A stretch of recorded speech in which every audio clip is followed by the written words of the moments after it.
ஜாதியா ஜனமா கொத்தா கொலையா இல்ல அவனுக்கு சொந்த பத்தமா அவன் ஜாதி என்ன குலம் என்ன காணி உண்டா இல்ல பூமி உண்டா அவன் எந்த அப்படி என்று கேட்கிறான். அது மட்டுமா பேசுறாங்க? அக்கடியில பிறந்த அனாதை பையன் அவனுக்கு போய் பொண்ணு கேட்க வந்துட்டா உன் மாமன் தேவடியா குலத்தை அக்கடியில் பிறந்த அனாதை என்று ஒரு அனாதை பையன்களா பரதேசி என்ற. ஆமா இங்க பாருடா. அதாவது பரதேசிங்கிறது பொருள் என்ன தெரியுமா? என்ன அனாமத்தானவன் யாரும் இல்லாதவனுக்கு பேர் தான் பரதேசி. அப்படி என்று என்னை உரித்தாங்களா? ஆமா யாரும் அந்த இந்திரன் சொல்றான். இதை கேட்டு ரெண்டு பேரும் சும்மா வந்தீங்க. என் மருத்துவ குடிச்சு விட்டு போங்க. கல்யாணம் பண்ணணுமே பையனுக்கு அப்படின்னு வந்துட்டுங்க. நீனே செத்து போயிருப்ப. இங்க வா. அதுக்கு மேல நான் சொல்றேன். அப்பா போய் குடியிருந்துட்டான் அடியாது.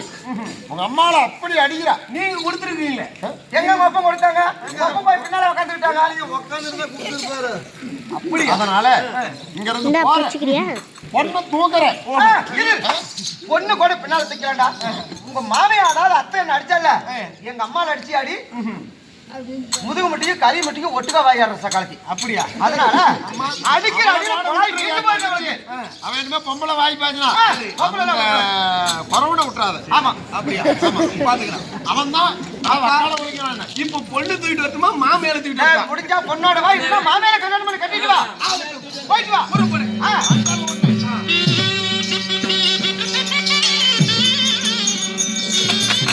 பண்ணிட்டா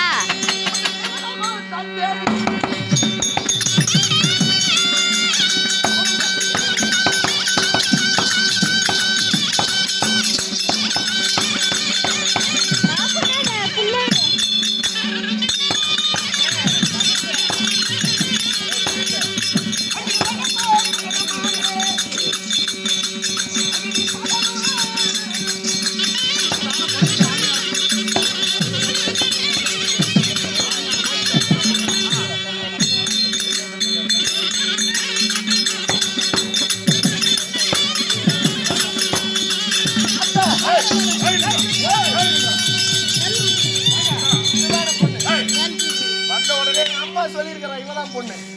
யாருடா? வாய்ப்படி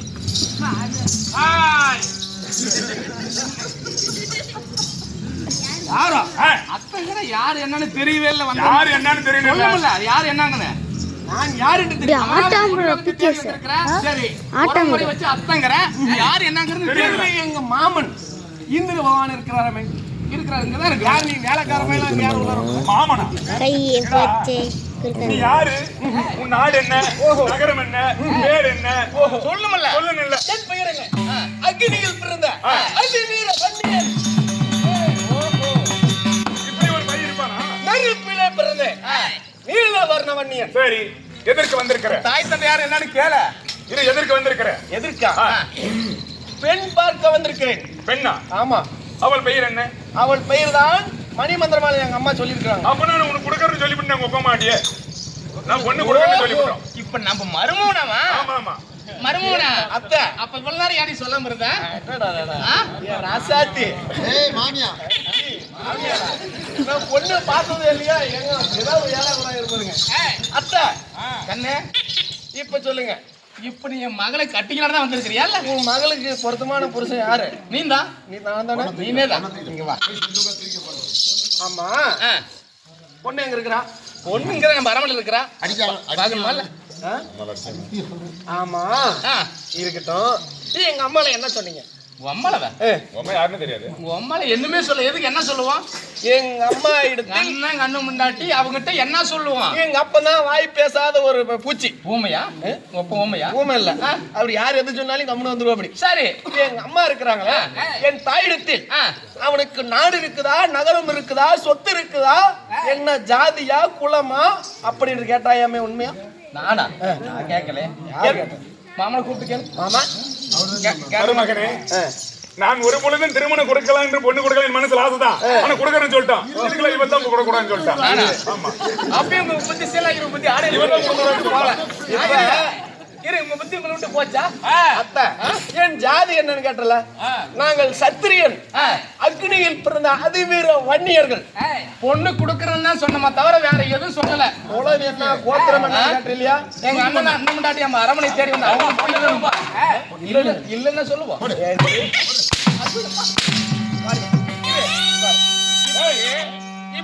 இப்படி அடிச்சு யாராவது பொண்ணு கொடுப்பாங்களா? ஒண்ணு என் மத்தலக்கார இது நீ என்னடி பொண்ணு கொடுக்குற? எங்க அம்மா சொல்லி பொண்ணு உண்டா பொண்ணு தூக்கல மாமியால தூக்கு, அப்பதான் வன்னியரிலேயே பொண்ணு கொடுத்துருக்கீங்க. கொடுக்காது போன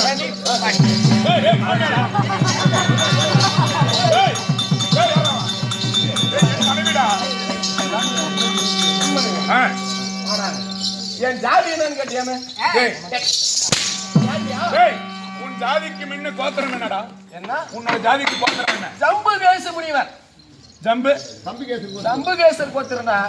அப்புறம் நீ ஓய்ந்தவன் நாடா பாத்தா? நாடு பொண்ணு கொடுக்கறேன்னு நான் சொன்னேன். நாடு இருக்குதான்னு கேட்டீங்களாமே? எங்க அப்பா எனக்கு என்று கன்னியாபுரம் என்று சொல்லக்கூடிய நகரத்திற்கு என்னை அரசனாகிறார். உனக்கு என்ன வேணும்? அரசு உடையம் என்பதனால் என்னை உடையார்கள் என்று அழைப்பார்கள். அமராவதி பொண்ணு தேடி வந்திருக்கிற உனக்கு இப்ப என்ன வேணும் அது மட்டும் சொல்லு. எனக்கு என்ன பொண்ணு கொடுக்க முடியாது.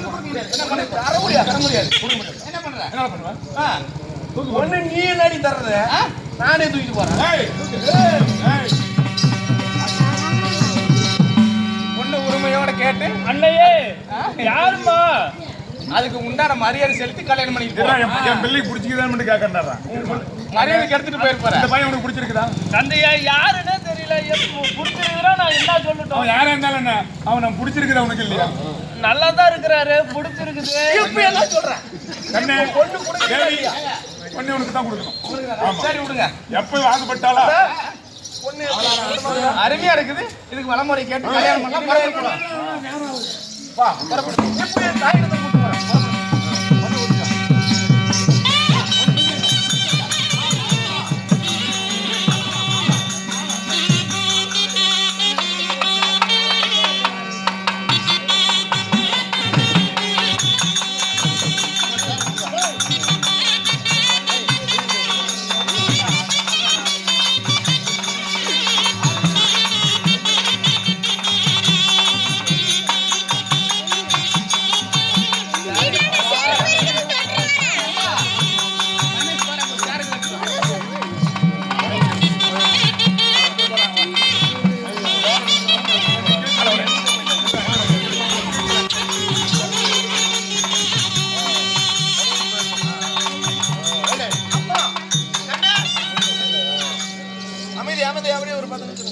சரிப்பா, இதுதான் பொண்ணு.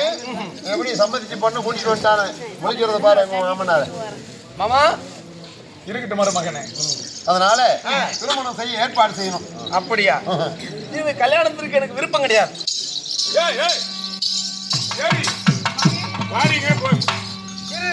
ஓ இப்ப தெரியுதா யாருன்னு? மணவர காலத்தோடு விட்டுட்டு போயிட்டார். என்னமா அக்னியில பிறந்த அனாதி பையன், நெருப்புல பிறந்தவன், ஜாதியா ஜனமா பெத்தா பெருப்பா வன்னியனுக்கு பொண்ணு கொடுக்க மாட்டேனீங்களே. இப்போ உன் பிள்ளை யாரு கட்டிக்குவாங்க? மணமேடை வரைக்கும் வந்து என் பையன் விட்டுட்டு போயிட்டான். யாரா கட்டிக்குவாங்க? இப்ப நம்ம அவனை போய் இங்க வா, நான் சொல்றது செய். அதாவது 7 ஒரு மாலை ஆள் இருக்கணும். ஆமா 7 வரிசையான சீர் இருக்கணும். புள்ளியாக்காயில உட்கார்ந்து இருக்கிறாரு, பரதேசம் போய்கிறார். அதனால போய் நீங்க காலை வேணா தேவலோகத்துக்கு எந்திரம். நீ காலை படிப்பது முறையல்ல, புடிச்சே ஆகணும். ஆமா அதனால நீ போ. இருவர்களும் அதாவது பழம் போட்டு பால் ஊத்தி பாதங்களை கழுவுது போல தொட்டு கும்பிட்டு வாடாசாமின்னு மரியாதையா மாலை மரியாதையோட கூப்பிட்டு வாங்க.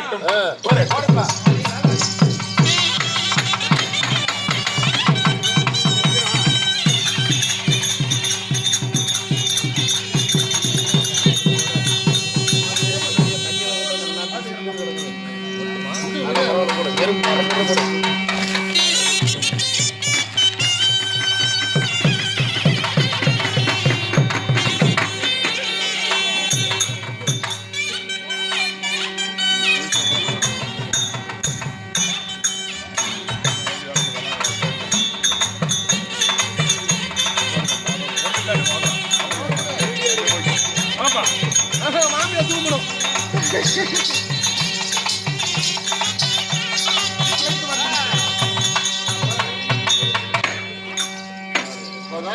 ஆகணும். ஏப்பா பையனை கல்யாணம் பண்றங்க மேல ஜம்முன்னு இருக்கணும், நஷ்டம் கிடைக்காது.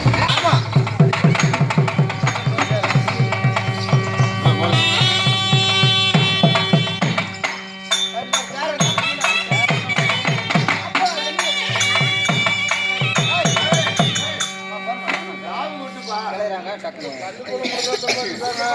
வாங்கிக்கலாம்.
தந்தையே, சொல்லுப்பா.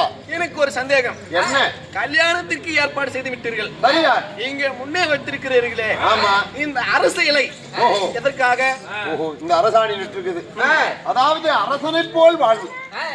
அரசனை போல் வாழும். ஆமா. அருகிலே ஒரு கண்ணாடியாகப்பட்டது வைக்கப்பட்டிருக்கிறது. வா, உனக்கு எதிரி பிறக்கும் போதே எதிரியோடு எதிரின்னு பிறந்தவர். இந்த கண்ணாடியை உன் முகத்தை பார்த்தால் ஒரு கோபம் தனியும், பின்னால வரக்கூடிய எதிரிகளும் இங்க முன்னாடி பாத்துக்கலாம். அதுக்குதான் இந்த கண்ணாடி. அப்பா, இந்த பந்தலிலே, அதாவது பந்தல் முட்டும் வரையில் பானைகளை அடுக்கி வைத்திருக்கிறீர்களே, கரம் அதெல்லாம் பின்னால. இந்த 2 பொங்கல், ஆமா, இந்த மணப்பொங்கல் இருக்கு. நீ பிறந்த உடனே அதாவது சூரிய தேவனை அதாவது பானத்தால் போட்டு ஒளி வீசினாய். அவங்க புடங்கிட்டு போயிட்டாங்க, சகல தேவர் வந்துட்டாங்க. சந்திரனும் சூரியனும் 2 பேருக்கும் இந்த கல்யாணத்துக்கு வர மறுத்தாங்க. அதனால அங்க வரவு எதற்காக சந்திரனுக்கும் சூரியனுக்கும் இந்த மணற்பொங்கலை அமர்த்த செய்து அவங்களை வரவேற்றிருக்கின்றோம். ஆகட்டும். அம்மி. அப்பா, இதோ இங்க இருக்கக்கூடிய ஒரு அம்மியும் வைத்திருக்கிறீரே, அதுக்கு என்ன காரணம்? ஓஹோ, இந்த அம்மி எதுக்கு? இந்த அதுக்கு மேல ஒரு குழவி இருக்குது. ஆமா. இந்த அம்மி எதற்கு அப்படின்னு கேட்கிறார். பொறுமையா கேளுப்பா, சொல்றேன். அதாவது சகல தேவர்களுக்கும் பூலோகத்தை வச்சிஷ்டர்னு ஒரு குரு. அந்த பூலோக வச்சிஷ்டர் அதாவது ஒரு நாள் தேவலோகம் போனார். அப்படி தேவலோகம் போய் தேவர் சபையில தேவேந்திரன் கேட்கிறார், இந்த உலகத்தில் பத்தினியாகப்பட்டவள் இருக்கிறாரா இல்லையா என்பது அவருடைய கேள்வி. அப்ப சகல தேவர்களும் கவனித்துட்டாங்க. வச்சிஷ்டர் எந்திரிச்சு பத்தினி இருக்கிறார் அப்படின்னு சொல்லிட்டார். சரி. அப்ப பத்தினியாக இருந்தால் என்ன செய்யணும்? தேவேந்திரனுடைய அக்கினி கம்பத்தை தொட்டு தூக்கணும். தகதகவண்டி எரியக்கூடிய கம்பம். அப்படி தொட்டு தூக்கினால் பத்தினி அப்படி என்று சொல்ல அதை வசிஷ்டர் ஒத்துக்கிட்டார். அரண்மனைக்கு வந்தாரு. அரண்மனையில் வந்து தன் மனைவியை கேட்கிறார், சாமி தேவலோக முடியல என்ன நடந்தது? பெண்ணு 1000 பேத்துக்கிட்ட அவசாரி போனவன் இருப்பாளா இல்லையா என்பதை கேட்டாரு. அப்படி இருந்தால் என்ன செய்வது என்று தேவேந்திரன் கேட்க, தேவேந்திர சம்மானம் கொடுக்கிறாரான்னு வச்சிஷ்டர் சொல்லிட்டார். அப்ப அந்த சண்டிகை சொல்றார், வச்சிஷ்டருடைய மனைவி, சாமி அதை நீங்க ஒத்துக்கூடாதா? அந்த தேவேந்திரன் பரிசு நாம வாங்கியிருக்கலாமே அப்படின்னு. அப்பதான் வச்சிஷ்டருக்கு தெரியும் தன் மனைவி அபிஷாரி போனது. இவன் முகத்துல இனிமே நம்ம முழிக்க கூடாது. அப்படி என்று அபிஷாரி போனவள் அம்மி ஆகவும் அந்த குழந்தை யாருக்கு பிறந்துச்சு? அது குழந்தையாக போக முடியாத சாபத்தை கொடுத்துட்டு இனிமே நாம சாகணும், நாம இருக்க கூடாது அப்படி என்று அவர் வனவாசம் புறப்படுறார். போகும்போது அவனுக்கு ஒரு தங்கை, அவள் பெயர் சமஸ்தை. அதாவது விதர்பாபுரி நகரத்துல திருமணம் செஞ்சு கொடுத்துட்டாங்க. போய் தங்கச்ச போய் பாத்துட்டு செத்துறலாம், இனிமே நம்ம இருக்க கூடாதுன்னு போனார். அப்ப முகவாட்டத்தோடு போனார் அல்லவா? அப்ப பார்த்தால் தங்கை, அண்ணா சேத்திலே மலர்ந்த செந்தாமரை போன்ற முகம், சீர் ஒளிஞ்சு வந்திருக்கிறீங்களா, என்ன காரணம் என்று கேட்க அவர் சொல்றாரு, அம்மா நீ நடந்த விஷயத்தை எடுத்து சொன்னாரு. பத்தினி கம்பத்தை எடுத்து நிறுத்தணும், நான் வந்து அந்த அக்கினி கம்பத்தை எடுத்து நிறுத்தணும் அப்படின்னாரு. அப்ப மறு மாதங்கள் தேவர் சபை கூடிச்சு தங்கை அழைத்து என்று தேவலோகம் போனாரு. அந்த தேவேந்திரனுடைய அக்கினி கம்பத்தை போய் அந்த பெண்ணு தொட்டா கம்பம் எந்திரிச்சுக்கிட்டு மேல போய் கொஞ்சம் உளவா இருந்தது. அப்ப தேவேந்திரன் கேட்கிறார், அம்மா நீ பத்தினி என்பதை நான் ஒற்றுக்கொள்கிறேன். சரி. மேல கொஞ்சம் வளவா இருக்கிறது காரணம் சுவாமி சகல தேவர்களும் எங்க வீட்டு வழியாக தான் வருவாங்க தேவலோகம். அதாவது 2 ஆடைகளையும் சுருட்டி என் குழந்தைக்கு பால் ஊத்தி இருந்தோம் என் பெருந்தோட தெரிய ஒரு வேளை தேவர்கள் பார்த்திருப்பாங்களா அப்படின்னு மனதில் கொஞ்சம் அச்சப்பட்ட வேற எதுவும் இல்லைன்னா ரொம்ப நேரம் இருந்துச்சு. அப்ப அந்த சன்மானத்தை தங்க இடத்தில் பெற்று கொடுத்து விட்டு ஆத்து மணல மூட்டை கட்டி இதற்கு மேல் திருமணம் செய்தாலும் ஒரு பத்தினிய இல்லன்னா நாம செத்து போயிருந்து போனார். வனாந்திரத்துல போகும்போது ஒரு சால வனத்துல அந்த வனத்தில் அருகில் போகும்போது அழகான ஒரு பெண்ணு. 5 நேரம் ஆகி போச்சு. ஐயா அதுக்கு மேல நீ எங்க போறீங்க சாப்பிடுங்க இங்க தங்குங்கன்னா அம்மா நான் சாப்பிட மாட்டேன் பத்தினி கையில தான் சாப்பிடுவேன். நான் தான் பத்தினி சாப்பிடுங்கன்னார். அப்படி பத்தினி உண்மையான உலைய வை இந்த ஆத்து மணல கொட்டு சோறானா நீ பத்தினின்னு ஒத்துக்கிற சாப்பிடுறார். உலைய வைத்தா இது பெண்ணு அந்த மணலை கொட்டினா சோறாயிடுச்சு. அவரு சாப்பிட்டார் விடிஞ்சுது. அந்த பெண்ணை கேட்கிறார் அம்மா என்ன திருமணம் பண்ணிக்க. ஐயா நான் சாதியில அதாவது கீழ்பட்ட ஜாதி. ஆமா சொல்லு சொல்லு சொல்லு. நான் அருந்ததி பெண்ணு. யாரு கோவிச்சுக்காதீங்க. அருந்ததி 2 சக்கிலி பெண்ணு சாதியில. நான் சாதியில அருந்ததி சக்கிலி பெண்ணு. அவள் பேர் அம்பிகை. அதனால நீங்க பிராமணன் நான் திருமணம் செய்ய இயலாதுன்னார். உயர்ந்த உள்ளமும் உயர்ந்த குணமும் யாருக்கிட்ட இருக்குது அவங்களே உயர்ந்த ஜாதி. நீ உயர்ந்த உள்ளம் உயர்ந்த குணம் உன நான் கல்யாணம் பண்ணிக்கிறேன். எங்க அப்பாவை கேளுங்க. யார் சொன்னாரு? அதாவது வஜிஸ்டர். ஆமா அவங்க அப்பாவை கேளுனார். அவங்க அப்பாவை கேட்க என் மகள் சம்மதிச்சா நீ பண்ணிக்கான்ட்டார். இருவர் சம்மதத்தோடு வஜிஸ்டர் மகாமுனிவர் திருமணத்தை செய்து தேவலோகம் போனார். அப்ப தேவலோகத்துல சகல தேவர்களும் பார்த்து எத்தனையோ குல பெண்கள் இருக்காங்க அவங்க எல்லாம் பத்தினி இல்லாத ஒரு சாதியில ஒரு அருந்ததி பெண்ணா பத்தினியா இருக்க முடியும் அப்படின்னு இந்த இவரை பார்த்து நகைச்சு கைகூட்டி சிரிச்சாங்க பாரு. அவன் சாபத்தை கொடுக்கிறான். நான் பத்தினி உண்மையானால் இந்த தேவர்களுக்கு எல்லாம் பிசாசு ரூபம் போக கிடந்து சாபத்தை கொடுத்தான். தேவர்களுக்கு எல்லாம் பிசாசு ரூபம். அந்த பிசாசு ரூபத்தை நிற்பதற்கு திருப்பாற்கடலை கடைந்து அமுதத்தை உண்டு சாபத்தை நிற்கிறார்கள். அன்று முதல் சகல தேவர்களும் ஒன்றாக கூடி அதாவது ஒரு பத்தினி இருக்கணும். பத்தினி இருக்கணும். அப்படி இருந்தவள் சாதியில கீழ் ஜாதி பெண்ணு அருந்ததி. அந்த பெண்ணை அம்மியாக திட்டிச்சார் அல்லவா. அதனாலதான் தாலி கட்டும் பெண்களை இந்த அபிசாரிய காலில் மிதிச்சிட்டு அந்த அருந்ததி பெண்ணை அதாவது நட்சத்திரமாக உண்டாக்குனாங்க. இந்த அம்மிய மெதி அங்க அருந்ததியை பார் இந்த பத்தினி போல வாழு என்பதற்காகவே இந்த அம்மியை வைத்தார்கள் தவிர அம்மி மெரித்து அருந்ததி கண்டேன். அப்பா சரி ஆகட்டும் கல்யாணம் முடிந்து விட்டது. இதோ புறப்படுகிறேன். நீ போயிட்டா இந்த பெண்ணு என்ன வருது வாழை நீ வாழையாக இந்த வண்டிய சமுதாயம் தலை தாங்க வேண்டும். அதனால உனக்கு நகரத்தை உண்டு செய்து கொடுத்திருக்குது. மக்களை பெற்று படைப்பட்ட ஆளுகளை உண்டு செய்து அரக்குமான் கோட்டையை ஒழிக்க செய்து உன் வேலை. நீ புறப்படுப்ப அரமனைக்கு. அவ்வளவுதான்.